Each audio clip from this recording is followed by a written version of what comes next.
ಕನ್ನಡ ವಾಹಿನಿಯಲ್ಲಿ ಪ್ರಸಾರವಾಗುತ್ತಿದ್ದ ಒಲವಿನ ನಿಲ್ದಾಣ ಧಾರಾವಾಹಿಯಲ್ಲಿ ನಾಯಕಿ ತಾರಿಣಿಯಾಗಿ ಮಿಂಚಿದ್ದ ನಟಿ ಅಮಿತಾ ಕುಲಾಲ್ ಸದ್ಯಕ್ಕೆ ನಟನೆಯಿಂದ ದೂರ ಇದ್ದು ಟ್ರಾವೆಲ್ ಲೈಫ್ ಎಂಜಾಯ್ ಮಾಡುತ್ತಿದ್ದಾರೆ. ಕೆಲ ದಿನಗಳ ಹಿಂದೆ ತಾವು ವಾರಣಾಸಿಗೆ ತೆರಳಿ ಅಲ್ಲಿ ಯೋಗ ಆಧ್ಯಾತ್ಮ ಜರ್ನಿಯನ್ನ ಭಾಗಿಯಾಗಿರುವ ಕುರಿತು ಫೋಟೋಗಳನ್ನು ಹಂಚಿಕೊಂಡಿದ್ದು, 2ನೇ ಬಾರಿ ಅವರು ವಾರಣಾಸಿ ಪ್ರವಾಸ ಮಾಡ್ತಿದ್ದಾರೆ. ಲಂಗ ಬ್ಲೌಸ್ ಧರಿಸಿ ಸೀರೆಯುಟ್ಟು ಹೀಗೆ ವಾರಣಾಸಿಯೆಲ್ಲ ಟ್ರೆಡಿಷನಲ್ ಲುಕ್ನಲ್ಲಿ ಕಂಗೊಳಿಸಿದ್ದ ಅಮಿತಾ ಗಂಗಾ ಆರತಿ ದರ್ಶನ ಪಡೆದು ಪುನೀತರಾಗಿದ್ದಾರೆ. ಅಲ್ಲದೆ ಗಂಗಾ ನದಿಯಲ್ಲಿ ದೋಣಿ ಸವಾರಿ, ಹಣೆ ಮೇಲೆ ಹರಹರ ಮಹಾದೇವ ಎಂದು ಬರೆದುಕೊಂಡು ಭಕ್ತಿಯಲ್ಲಿ ಲೀನವಾದಂತೆ ಕಂಡು ಬಂದಿದ್ದಾರೆ.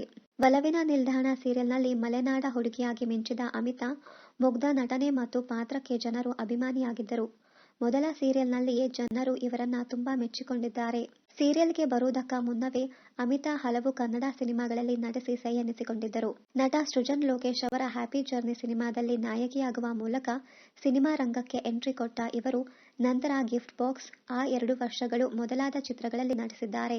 ಮುಂಬೈನಲ್ಲಿ ಫ್ಯಾಷನ್ ಇಂಡಸ್ಟ್ರಿಯಲ್ಲಿ ಗುರುತಿಸಿಕೊಂಡ ಈ ಮಂಗಳೂರು ಹುಡುಗಿ ಅಮಿತಾ ಕುಲಾಲ್ ಬೆಂಗಳೂರು, ಮುಂಬೈ ಸೇರಿ ದೇಶದ ಹಲವು ಕಡೆಗಳಲ್ಲಿ ಫ್ಯಾಷನ್ ಶೋಗಳಲ್ಲಿ ಸಹ ಭಾಗಿಯಾಗಿದ್ದಾರೆ.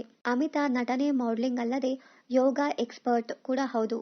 ಇವರು ಲೀಲಾಜಾಲವಾಗಿ ಯೋಗ ಮಾಡ್ತಾರೆ. ಅಷ್ಟೇ ಅಲ್ಲ, ಅಮಿತಾ ಚೆನ್ನಾಗಿ ಸ್ವಿಮ್ ಕೂಡ ಮಾಡುತ್ತಾರೆ.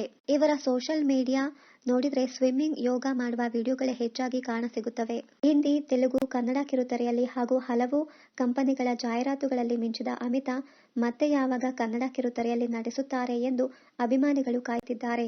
ಇನ್ನಷ್ಟು ಕನ್ನಡ ಧಾರಾವಾಹಿ, ಸಿನಿಮಾ ಹಾಗೂ ಬಿಗ್ ಬಾಸ್ ಕನ್ನಡ ಸೀಸನ್ 10ರ ಡೈಲಿ ಅಪ್ಡೇಟ್ಸ್ಗಾಗಿ ಚಾನೆಲ್ ಅನ್ನ ಸಬ್ಸ್ಕ್ರೈಬ್ ಮಾಡಿ. Thank you.